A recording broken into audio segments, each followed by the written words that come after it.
So you want to learn a language this summer, huh? Well, I'm here to help you. Hey guys, welcome back to my channel. It's Ruby here, and today I'm going to talk to you about how to make time for language learning. A lot of us are on summer break, yay! Some of us are still working, and it's kind of hard, right, to make time for language learning when you have so much stuff going on. So today I'm going to talk to you guys about how to make time for language learning. If you end up liking this video, don't forget to give it a big thumbs up and to subscribe to my channel for more upcoming videos each week. Now without further ado, let's jump into the video. Number one tip is prioritize what language or languages you would like to learn. So this is based on your personal goals, and if you're not really sure what language or particular 2-3 languages you want to learn, make a list. Maybe you're someone who's like really thinking like, I want to learn this language, but then I really like this other language, but then there's this other language too. So write it down and write down why do you want to learn this specific language? What is it about this language that calls to you? And based on the list, whichever one or ones have the most, like why, like the most, like, I guess, explanation of why you want to learn that language, go with that one. It's all about priority because, again, if you do too much or if you try to take on too much and you have a lot going on, you may not be able to push through, and at the end you may end up just giving up. So prioritize the language or languages based on your goals and current needs right now. Number 2, schedule some time. If you have something to do in the morning like work or school, get up 30 minutes earlier. If you dedicate 30 minutes to your language every day, you will learn, you will advance, baby steps. You do not have to rush or go all in at once. And like a lot of people also tend to get overwhelmed if they try to force themselves to sit for an hour. So do what works best for you. Sometimes that can be sitting for an hour. That can be doing 30 minutes 2 times a day, or even breaking it down further into little increments throughout the day. So you can do 15 minutes in the morning, 15 minutes in the afternoon, 15 minutes in the evening, and then you're done.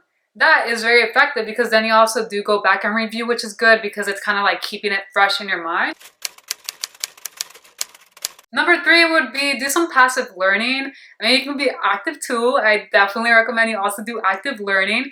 But like if you're, for example, at work or something, and they don't bother you, you're just doing your own thing, like like those type of office jobs where you do your own thing, listen to some music, or even when you're driving to or from work or from anywhere else, just listen, put on some music, listen to a podcast. It really does help because you unconsciously sometimes pick up certain words, sometimes, not always, because if that were the case, we would all be able to speak like the languages in whatever shows we watch, like anime. Like if that were possible, by now I'd be very fluent in Japanese. But of course, that's not the case. But it does help because it also does help with learning the sounds of the language, which is also necessary if you want to be able to attain a good accent in your target goal language. So definitely listening helps a lot. I definitely find that it's helped me with my Japanese and my French. So make sure to listen to music, podcasts, anything that you can listen to.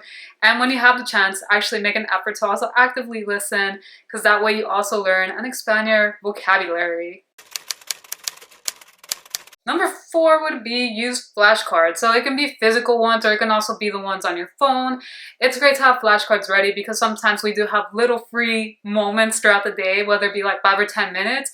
And you can use that time to review some flashcards, go over some vocabulary or phrases. And again, it's a great way to review and keep things fresh in your mind and to really learn and internalize the new information you're learning each day. Because really, it really is repetition. If you only go over something once, you're not really gonna retain it. But if you go over it a few times, more than a few times, a lot, it will certainly help. So when you have free time, you can just pull out your flashcards, have like a little ring around your little pack of cards, or if you have your phone, you can use whatever app you have available to you to just review, and it will certainly help.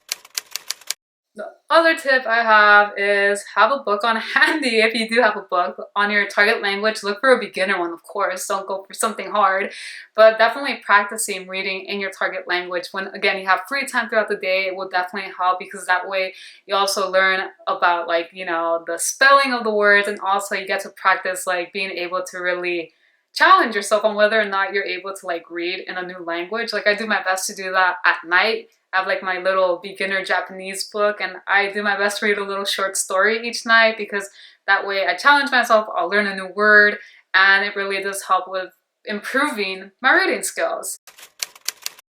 My last tip is for all of you people who are always on the run trying to get everything done, and then on top of that you're adding trying to learn new language or languages. Breathe and take it easy, because burnout is a real thing. So when you do feel burnt out, just give yourself a break. Sometimes that's exactly what we need in order to get back into it, because if we force ourselves, it's likely that we may just lose interest and, you know, the drive and stamina to actually want to do this thing. So remember that it's something that you're doing because you enjoy it, not because you're trying to like get to destination, because it really is a journey. Like there's really no destination, because even when you get there, you want to be like, okay, you're here. Even when you get there, you'll want to be here. Okay? So just be patient, because it is a process, and there's really no one's like racing, no one's trying to like get there first. That's an illusion. So just enjoy the process and relax when you get the burnout, and then jump back into it when you feel cool. So I really hope you found this video helpful and that you guys start your language journey this summer. Let me know what language or languages you're going to start this summer. I would love to hear from you. So thank you guys so much. If you guys like this video, don't forget to give it a thumbs up and to subscribe to my channel for more upcoming videos each week. Thank you guys so much, and I will see you guys in the next one.